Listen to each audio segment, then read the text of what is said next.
on KTRS. 750, Big 550 KTRS. David Peacock from the Governor's Task Force. Good morning, David Peacock. Thanks for joining us on the Big 550 KTRS. Thank you. Good morning. First of all, congratulations. I can't believe you did it. It is a testament to you and your team to get this over the finish line. No, I appreciate it. And I will say we're not over the finish line.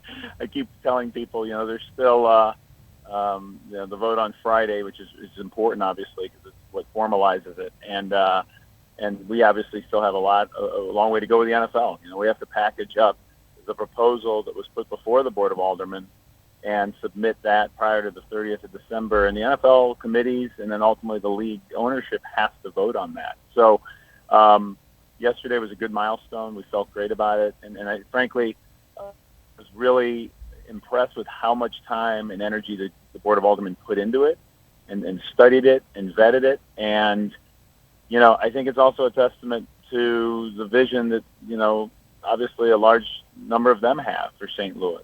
So, I think it's a good day, but we've got a lot more work to do. Yes, but regardless of what the NFL does, what you were able to do, you're able to move mountains. David Peacock, what percentage do you put on this stadium actually ever coming to fruition?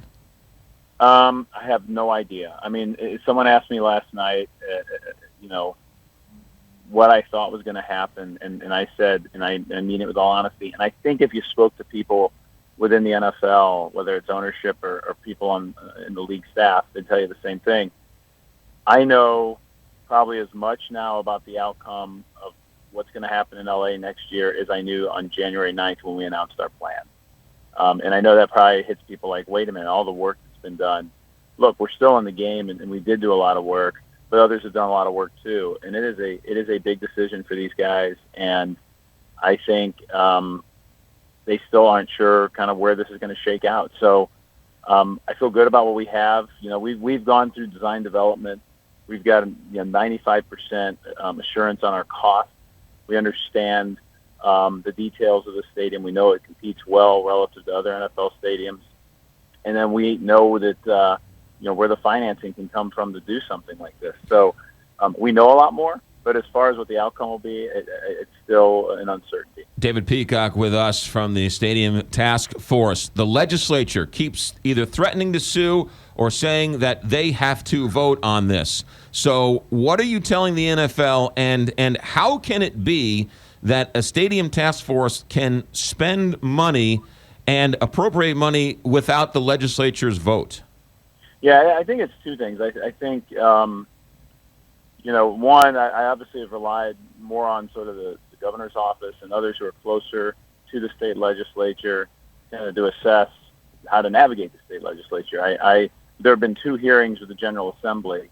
So there have been some comments that the General Assembly has not weighed in, and as a full body, that would be true. But there was a hearing last April, I think, by some oversight committee. I don't know if it was a government oversight committee or what the formal name of the committee was. And then there was another hearing back on November 30th by the budget committee. So there has been testimony, and our plan. I think someone had told me that there were 1,400 different articles on our project over the last several months posted, and obviously most of those locally. And while our numbers have changed some, I mean, the general construct of our plan is pretty much the same. It's shifted obviously a bit, but so, I don't know how that process is going to play out. It's my understanding that the RSA statutes allow for the issuance of debt for a project like this. I also know that there have been two economic studies from two different organizations that show that the state realizes either $1, I think it's $1.35 or $1.40, depending how they look at it, per dollar invested, because there are certain tax structure within the state of Missouri that is favorable relative to athlete and entertainer taxes and general sales taxes. It actually makes this a positive project for the state. David Peacock with us for a few more moments. I know everybody wants to know. You said you don't know, but do you have a best guess as to if Kroenke ends up leaving, how long is this proposal valid? In other words, if a team comes along 10 years from now, is this plan still good, or how long does this plan, how long is this offer for this plan for the NFL? Yeah, I mean, there's not a specific fuse on it. It's obviously as complex as it is. There are multiple pieces. There's obviously a lot. There's more certainty with the city because there's a specific action being taken. What happens? Well, I don't know. And when. And then obviously we have option agreements on land that have varying, I think, dates as it relates to them expiring. We didn't acquire the land per se. We basically bought options to acquire the land. And so it's not endless. Nonetheless, I think we're seeing in a byproduct of yesterday and just other events and hearings that have occurred over the last several months, we're seeing there's strong support for this in the region. And I do think it's a testament to people recognizing that, we don't want to lose things. We don't want to lose assets in our community, and that they have a different vision for St. Louis going forward. David Peacock, would you ever plan or, if asked, run for governor? No, I don't. I'm not a. I don't know if I have the patience for public office. I have been very impressed. One, I'm studying the Constitution and Bill of Rights with my son, who's got finals coming up, and it's actually impressive to watch it play out as far as sort of how democracy and republic works. And I actually have greater respect for what people go through because it's not easy.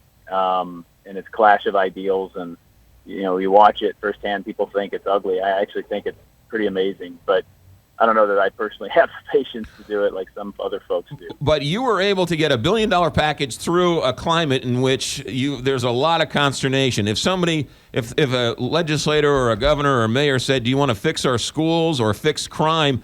I mean, you're Superman to get this done. You could do anything. No, and I look, I appreciate it. It's by no means. I mean, there's a lot of folks that worked.